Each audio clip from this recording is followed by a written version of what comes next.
Hello పిల్లలు, welcome back to my channel moral stories. ఈరోజు మనం చెప్పుకోబోయే కదా the intelligent rabbit and the foolish lion. అనగనగా ఒక అడవిలో సింహం నివసించేది. అది ఇతర జంతువులు అతి క్రూరంగా చంపి తినేది. ఒకే రోజు 10-15 జంతువులు సింహానికి ఆహారం అయిపోతూ ఉండేవి.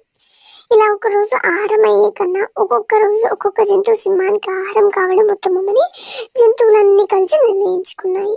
వాటి ఆలోచనలు సింహానికి చెప్పాయి. అందుకు సింహం సరే అన్నది.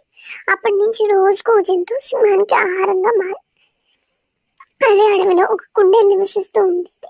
అది బాగా తెలివైనది. ఆ కుందేలు సింహానికి ఆహారంగా వెళ్ళవలసిన సమయం వచ్చింది. అప్పుడు ఆ కుందేలు భయపడకుండా సరేనని ఒప్పుకుంది. సింహం దగ్గరకు సమయానికి వెళ్లకుండా సాయంత్రం వేళ వెళ్ళింది.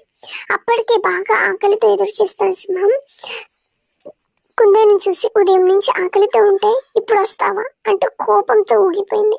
అప్పుడే కుందేలు, నేను ఒక్కదాన్ని రాలేదు, మొత్తం 6 కలిసి వచ్చాము. కానీ దారి మధ్యలో మరో సింహం మాకు ఎదురైంది. ఈ అడవికి నేనే రాజుని, మీరందరూ నాకే ఆహారం కావాలని ఆపింది. మీ గురించి చెప్పినా వినిపించుకోలేదు. 5 కుందేలను తన దగ్గర పెట్టుకొని మీకు విషయం చెప్పి రమ్మని నన్ను పంపించింది అని వివరించింది. దాంతో సింహంకి కోపం కట్టలు తెంచుకుంది.